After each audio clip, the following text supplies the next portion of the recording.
জন্মের পর থেকেই ছেলেটার কুণ্ডলিতে ভয়ানক কিছু দেখা যায়, যে কারণে তার মা তাকে সর্বদাই আগলে রাখে, এমনকি তাকে যে কোনো ঝামেলাতেও জড়াতে বারণ করে। তবে গল্পে টুইস্ট আসে তখনই যখন তার পাশের বাড়ির এক বোন হঠাৎ করেই নিখোঁজ হয়ে যায়, আর ছেলেটা তার মায়ের কথা অমান্য করে ওই মেয়েটাকে খুঁজতে বেরিয়ে পড়ে। কি এমন রয়েছে ওই ছেলেটার কুণ্ডলিতে, আর ওই মেয়েটাই বা নিখোঁজ হলো কি করে? এমনই সব থ্রিলার, সাসপেন্স এবং টুইস্টে ভরপুর অসাধারণ একটা গল্প নিয়ে আজ এক্সপ্লেন করতে চলেছি সম্প্রতি মুক্তিপ্রাপ্ত প্রিটি স্যার মুভিটি। মুভির শুরুতেই আমাদের ম্যাট্রিক সেকেন্ডারি স্কুল দেখানো হয়। স্কুলের সমস্ত শিক্ষক হেড স্যারের কাছে এবছরের স্পোর্টস ইভেন্ট বাতিল করার আর্জি জানাচ্ছিল, কারণ বিগত বছরের থেকে এবছর ছাত্রদের রেজাল্ট অনেক খারাপ হয়েছে এবং সামনেই এক্সাম রয়েছে, তাই স্পোর্টস ইভেন্ট রাখলে তাদের মনোযোগ নষ্ট হতে পারে। এই কারণেই হেড স্যার অ্যানাউন্স করে এবছর স্পোর্টস ইভেন্ট বাতিল করা হলো। এই ঘোষণা শুনে ছাত্রদের মন খারাপ হয়। কিছু ছাত্র এই সময় টয়লেটে যাওয়ার নাম করে একসাথে কোথাও একটা যেতে থাকে। এতগুলো ছাত্রকে একসাথে যেতে দেখে স্যাররা তাদের পিছু নেয়। ছাত্ররা এরপর স্কুলের ছাদে যায়। মারিমুথু স্যার তখন তাদেরকে ধরে জিজ্ঞাসা করে, তোমরা এখানে কি করতে এসেছো? তখন ছাত্ররা বলে, আমরা এখানে দেওয়ালে কিছু লিখতে এসেছি। এরপর স্যাররা ওই দেওয়ালের দিকে তাকালে দেখা যায় দেওয়ালের উপরে লেখা রয়েছে ম্যাজিক ওয়াল, আর বিভিন্ন ছাত্র ওই দেওয়ালে তাদের মনের কথা লিখে রেখেছে। স্কুলের হেডমাস্টার ছাত্রদের জিজ্ঞাসা করে, সত্যিই কি এই দেওয়ালে যা লেখো তা সত্য হয়ে যায়? তখন মারিমুথু স্যার বলে, এটা গুজব, এটা কখনোই সম্ভব নয়, আমি তা এখনই প্রমাণ করে দিচ্ছি। এরপর মারিমুথু স্যার ছাত্রদের জিজ্ঞাসা করে, তোরা এখানে কি লিখতে এসেছিলি? ছাত্ররা বলে, যেন এবছর স্পোর্টস ইভেন্ট বাতিল না হয়। মারিমুথু স্যার বলে, ঠিক আছে, তোরা এটা দেওয়ালে লেখ, আর যদি এবছর স্পোর্টস ইভেন্ট হয় তাহলে তোরা যে আমাকে পটাটো বড়া বলে ডাকিস সেটা বলেই ডাকবি। এরপর স্কুলের পিটি স্যার কৃষ্ণগোপালকে দেখানো হয়। কৃষ্ণগোপাল হেড স্যারের কাছে এসে বলে, স্যার আপনি কেন স্পোর্টস ডে বাতিল করলেন? হেড স্যার বলেন, বোঝার চেষ্টা করুন। বাকি স্যারদের মনে হয় এটা সময় নষ্ট ছাড়া আর কিছুই নয়, এতে ছাত্রদের পড়াশোনার ক্ষতি হচ্ছে। তখন পিটি স্যার বলে, মাত্র একদিনে কি আপনি পুরো বছরের পড়া ছাত্রদের পড়াবেন?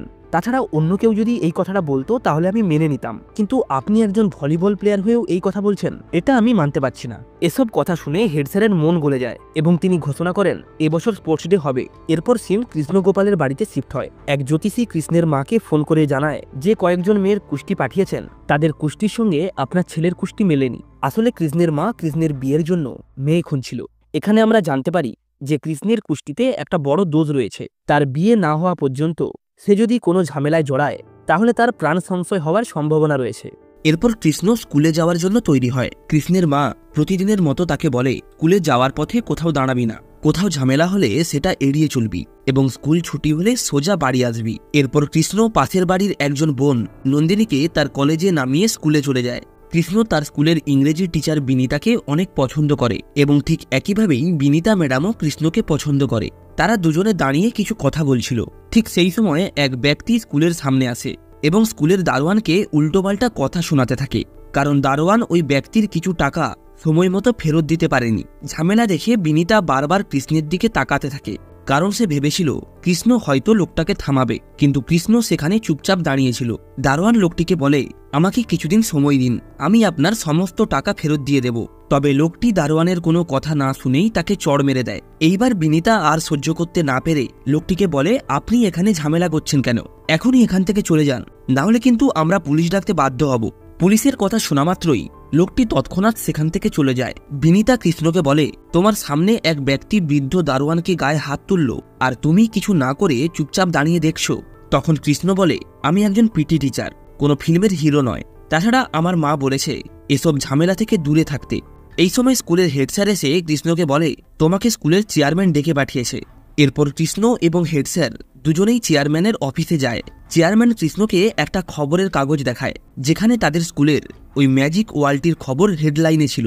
চেয়ারম্যান বলে, তোমার এই আইডিয়ার জন্য স্কুলের সুনাম অনেক বেড়ে গেছে, এরকম একটা আইডিয়া তোমার মাথায় কি করে এলো? তখন কৃষ্ণ বলে, স্যার, বাচ্চাদের মনে অনেক কিছুই থাকে, কিন্তু তারা কখনো প্রকাশ করতে পারে না, আর এর থেকেই তাদের অ্যাংজাইটি, ডিপ্রেশন, এমনকি মেন্টালি ডিসঅর্ডার পর্যন্ত হতে পারে।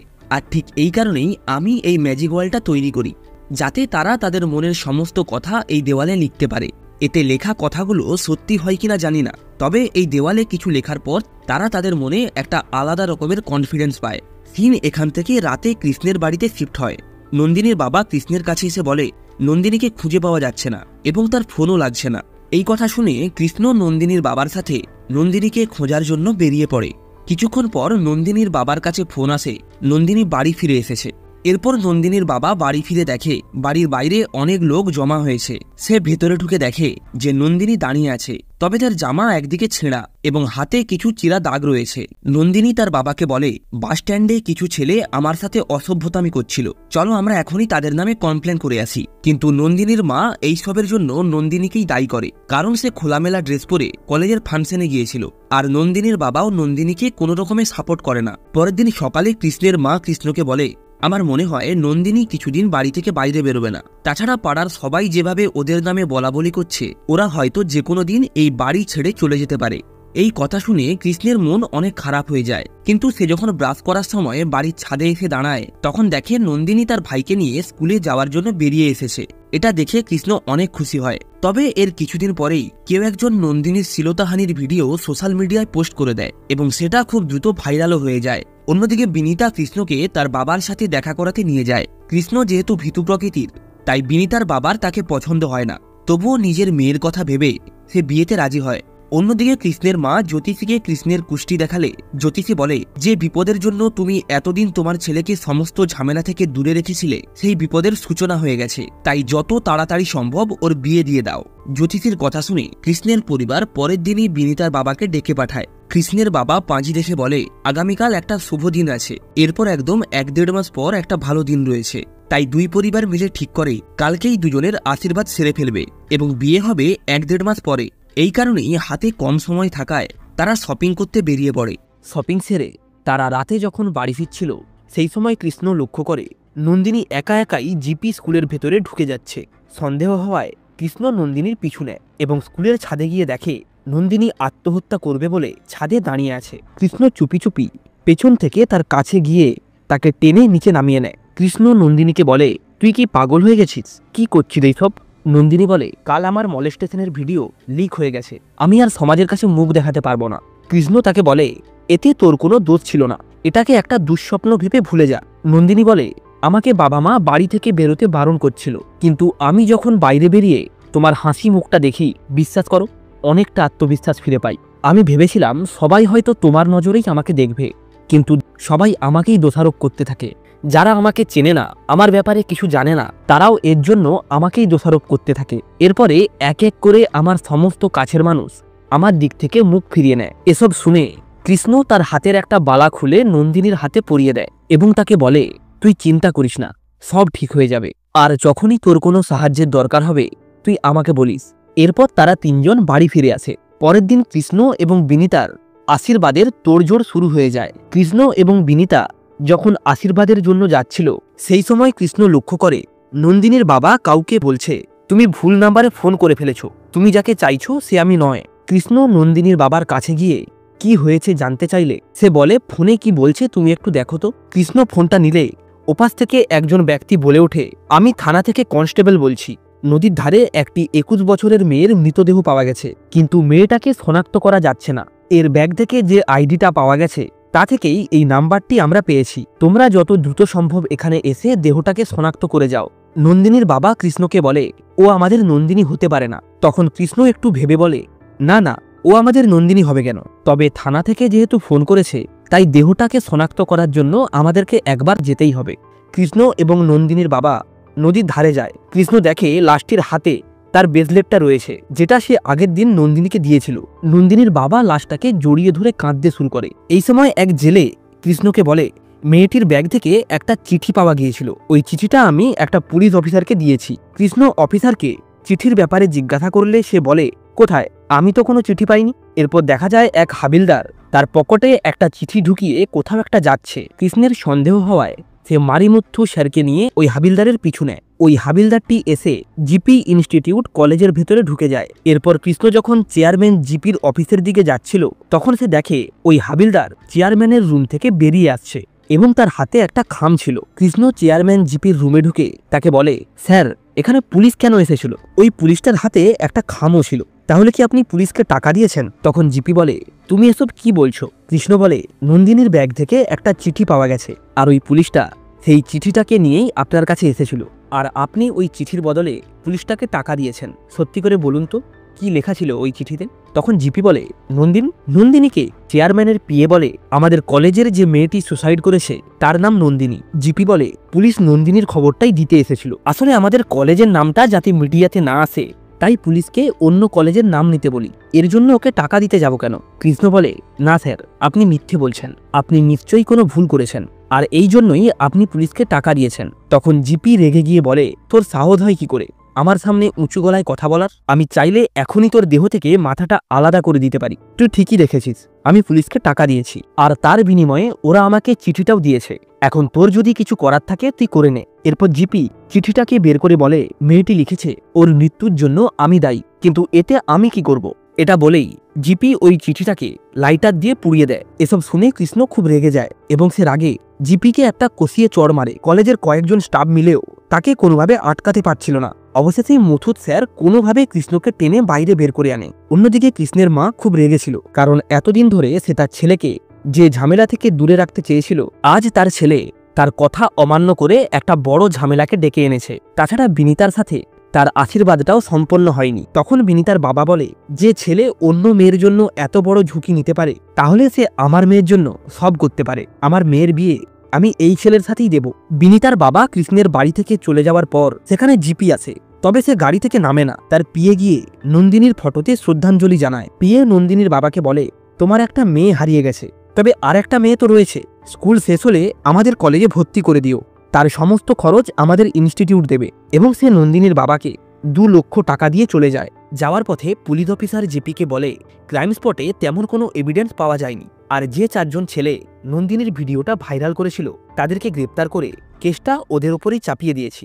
এরপর পিএ বলে, স্যার, মেয়ের বাবা কেসের সম্পর্কে কিছুই জানে না, তবে প্রধান সমস্যা হলো পিটি টিচার। সিন এখান থেকে একটা গ্যাংয়ের কাছে শিফট হয়। তারা কৃষ্ণের বাড়ির সামনে ইচ্ছে করে গন্ডগোল করতে শুরু করে। হট্টগোল শুনে কৃষ্ণ বাইরে এলে তারা কৃষ্ণকে মারতে শুরু করে। কৃষ্ণ বুঝতে পারে এরা জিপির লোক। এরপর সে এক এক করে সমস্ত গুন্ডাকে মারতে শুরু করে, যা দেখে তার মা অবাক হয়ে যায়। তবে নন্দিনীর বাবা কি হচ্ছে কিছুই বুঝতে পারছিল না। তখন কৃষ্ণের বাবা তাকে সবকিছু বুঝিয়ে বলে।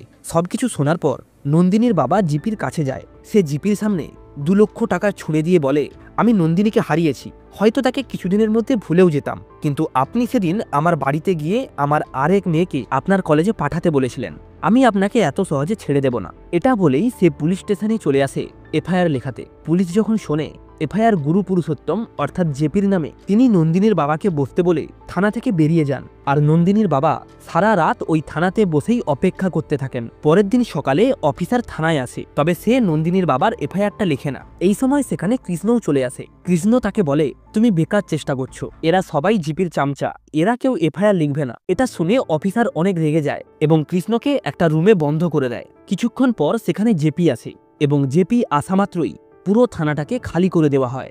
জেপি কৃষ্ণকে অনেক ধমকি দেয়, তবে কৃষ্ণ তাকে জিজ্ঞাসা করে, স্যার 8টা বেজে গেছে? জেপি বলে, কেন, 8টা বাজলে তুই কি করে নিবি? তখন পুলিশ বলে, স্যার, বাইরে মিডিয়া জমা হয়ে গেছে, এই ছেলে মুখ্যমন্ত্রীর কাছে কমপ্লেন করেছে যে নন্দিনীর খুন আপনি করেছেন। এটা শোনা মাত্রই জেপির হুঁশ উড়ে যায়। সে বাধ্য হয়ে কৃষ্ণকে ছেড়ে দেয়। অন্যদিকে কৃষ্ণের মা তাকে এসব ঝামেলা থেকে দূরে রাখার জন্য অন্য কোথাও পাঠিয়ে দেওয়ার সিদ্ধান্ত নেয়। তবে কৃষ্ণ বলে, আমি কোথাও যাব না, নন্দিনীর সাথে এত কিছু হয়ে গেল, তা সত্ত্বেও তুমি চুপ থাকবে? তবে বিস্ময়করভাবে কৃষ্ণের মা বলে, কি এমন হয়েছে তার সাথে? প্রায় মেয়েদের সাথে এমনটা হয়েই থাকে, তোর বোনের সাথেও এমনটা হয়েছে। কৃষ্ণের বোন বলে, বাস স্টপে তো ছেলেরা ইচ্ছে করেই আমাদের গা ঘেঁষে দাঁড়ায়, চলন্ত বাসে ইচ্ছে করেই গায়ে পড়ে যায়, এগুলো আমাদের সাথে রোজ হয়। সেখানে উপস্থিত আরও মহিলারা তাদের সাথে হওয়া অভদ্রতার কথা জানায়। এই সময় একটা ছোট্ট বাচ্চা মেয়ে বলে, স্কুলে যাওয়ার সময় টোটোওয়ালা দোকানে গাড়ি থামিয়ে আমাকে চকলেট কিনে দেয়, আর তারপর আমার শরীরে এখানে ওখানে হাত দেয়। ওই বাচ্চা মেয়েটার মুখে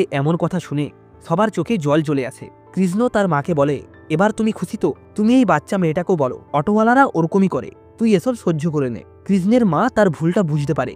এরপর কৃষ্ণ এক এক করে সেই সমস্ত লোকদেরকে মারতে শুরু করে যারা মেয়েদের সঙ্গে অসভ্যতামি করত। অন্যদিকে দেখা যায় জেপির খবর মিডিয়াতে খুব দ্রুত ছড়িয়ে পড়ে। পুরো দেশ উত্তাল হয়ে ওঠে, মানুষ আন্দোলনে নামে। এরপর দেখতে দেখতেই কেসের ফার্স্ট হিয়ারিংয়ের ডেট চলে আসে। নন্দিনীর হয়ে কেস লড়ছিল বিনিতার বাবা মানিকুয়েল এবং অপোজিশনে ছিল অদিতি রয়, যে কখনো কোনো কেস হারেনি। মানিকুয়েল জজকে বলে, স্যার, বডির কাছ থেকে একটা চিঠি পাওয়া গিয়েছিল যেটা প্ল্যান করে গায়েব করে দেওয়া হয়েছে। এরপর সেই জেলেকে কাঠগড়ায় হাজির করা হয়, তবে সে বলে স্যার আমি কোনো চিঠি পাইনি, এরা মিথ্যে বলছে।